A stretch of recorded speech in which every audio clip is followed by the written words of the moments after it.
اعوذ باللہ من الشیطان الرجیم بسم اللہ الرحمن الرحیم۔ آج ہمارا ٹاپک ہے Pakistan as a nuclear power. جو دفاع ہے پاکستان کا، ڈیفنس ہے، یہ ہم اس میں پڑھیں گے کہ اس کی اہمیت کیا ہے، اور پاکستان نے اپنے دفاع کے لیے 1998 میں اور اس کے آس پاس جو دور تھا اس میں کیا کیا اور کس نے کیا۔ From the perspective of national defense, 1998 was an important year for Pakistan. ٹھیک ہے، 1998 کا جو سال تھا وہ دفاع کے لحاظ سے بہت ضروری تھا۔ کیوں ضروری تھا؟ 6 اپریل کے دن غوری میزائل، ٹھیک ہے، یہ لانچ کیا گیا تھا، اس کا تجربہ کیا گیا تھا۔ رینج اس کی یہ تھی کہ 1500 کلومیٹر کا جتنا ایریا تھا اس کے سامنے، اس میں وہ کہیں بھی دشمن کو ٹارگٹ کر سکتا تھا۔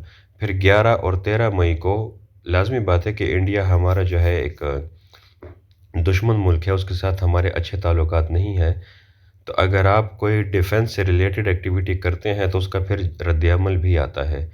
تو پھر 11 اور 13 مئی کو انڈیا نے بھی کیا کیا، مختلف قسم کے میزائل ٹیسٹ کیے۔ اور کیوں ٹیسٹ کیے؟ تھریٹنڈ پاکستان، کیونکہ انہوں نے لازمی بات ہے پاکستان کو جواب دینا تھا۔ تو پھر یہ سلسلہ چلتا رہتا ہے۔ پاکستان نے بھی پھر اور ٹیسٹ کیے۔ کس چیز کا ٹیسٹ کیا؟ سب سے بڑا نیوکلیئر ٹیسٹ، جو ایٹمی دھماکے، ٹھیک ہے، کیے گئے۔ چاغی کے مقام پہ کیے گئے تھے، پہاڑ کے نیچے۔ یہ 28 مئی کو ہوا تھا۔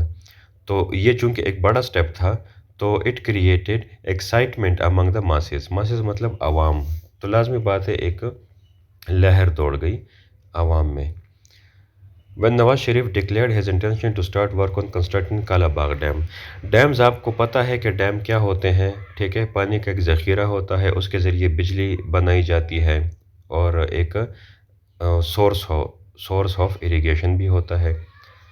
تو نواز شریف نے یہ ڈیسائیڈ کیا کہ ہمیں کالا باغ ڈیم بنانا چاہیے، لیکن اس پہ چونکہ کچھ تحفظات تھے، کچھ پارٹیوں کے، کچھ ان کے اپنے جو حمایتی تھے ان کے بھی تحفظات تھے، مطلب اس کے اوپر کچھ اعتراضات تھے۔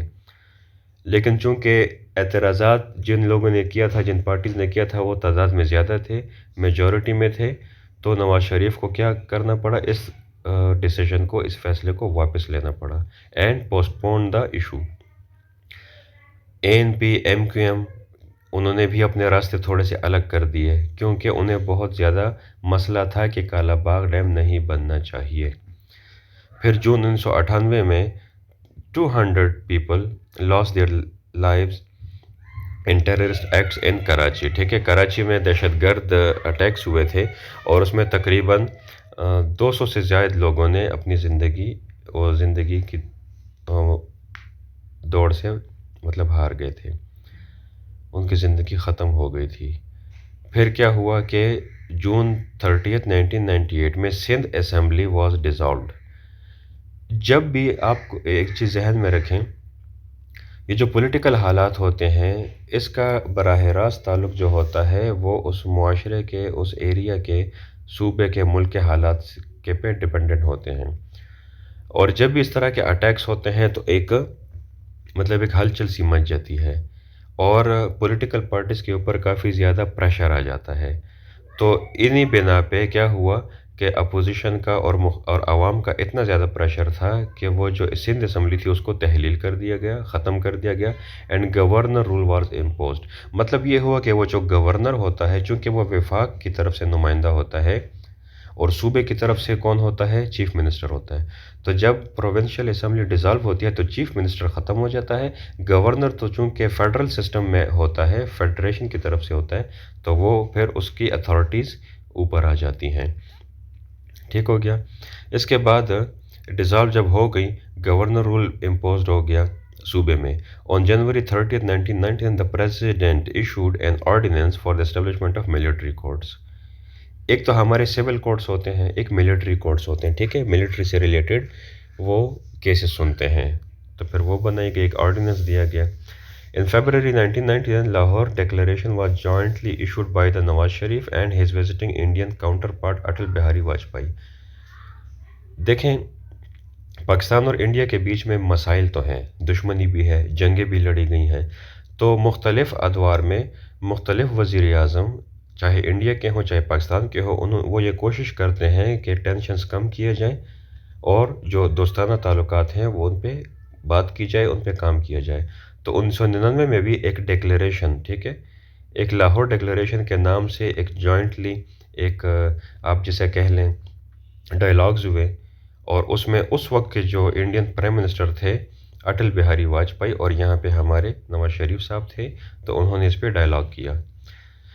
Also in 1919 Pakistan successfully launch Ghori 2، تو ٹھیک ہے یہ سلسلہ چلتا رہا میزائلز کا، یہ غوری 2 پھر لانچ کیا گیا، شاہین میزائلز لانچ کیے گئے، اور لازمی بات ہے کہ جب آپ اس طرح کے تجربات کریں گے تو پھر یہ بات جائے گی جنگ کی طرف، اور پھر کارگل کا آپ نے نام سنا ہوگا، تو پھر کارگل سیکٹر پہ بھی جنگ ہوئی، اور پھر امریکہ نے اس میں تھوڑا سا مصلحت کا کردار ادا کیا، اور 4 جولائی 1999 کو پھر یہ جنگ ختم کی گئی، ٹھیک ہے۔ پھر on October 12 1999 Nawaz Sharif remove general Pervez Musharraf from the position of chief of army staff. اس وقت کے جو چیف آف آرمی اسٹاف تھے وہ جنرل پرویز مشرف صاحب تھے، انہیں ہٹا دیا گیا تھا۔ ہٹانے کے پیچھے بھی ایک بیک گراؤنڈ تھا کہ کارگل ایشو کے اوپر نواز شریف اور پرویز مشرف کے بیچ میں انڈرسٹینڈنگ نہیں بن رہی تھی۔ ایک چھوٹا سا میں آپ کو ایک ایگزامپل دیتا ہوں، آپ سمجھ جائیں گے۔ دیکھیں نواز شریف جو ہے ایک پرائم منسٹر تھا، پولیٹیکل پارٹی کا ہیڈ تھا، پاکستان کا بھی پرائم منسٹر تھا، اور وہ انڈیا کے ساتھ جیسا کہ آپ نے دیکھا کہ لاہور ڈکلیریشن بھی چل رہی تھی۔ کبھی بھی ملک کا جو بڑا ہوتا ہے وہ آسانی سے جنگ کی طرف مائل نہیں ہوتا، کیونکہ اس میں اکنامک پرابلمز ہو جاتے ہیں، سوشل پرابلمز آ جاتے ہیں، ٹھیک ہے، اسٹیبلٹی ختم ہو جاتی ہے، اکانومی آپ کے پیچھے چلی جاتی ہے۔ لیکن دوسری طرف جو پرویز مشرف تھے وہ تو ایک آرمی آفیسر تھے، چیف آف آرمی اسٹاف تھے، تو ان کی انٹینشن کچھ اور تھی جنگ کے حوالے سے، تو اس میں ان کی انڈرسٹینڈنگ نہیں بنی، تو ان کے اختلافات پیدا ہو گئے، تو پھر انہیں ہٹا دیا گیا، اور پھر کس کو اپوائنٹ کیا گیا؟ ضیاء الدین کو چیف آف آرمی اسٹاف بنایا گیا۔ لیکن چونکہ لازمی بات ہے وہ ایک ملٹری آفیسر تھے جنرل پرویز مشرف، انہوں نے اس آرڈر کو نہیں تسلیم کیا، اور انٹرن نواز شریف کی گورنمنٹ کو ہٹا دیا، ختم کر دیا۔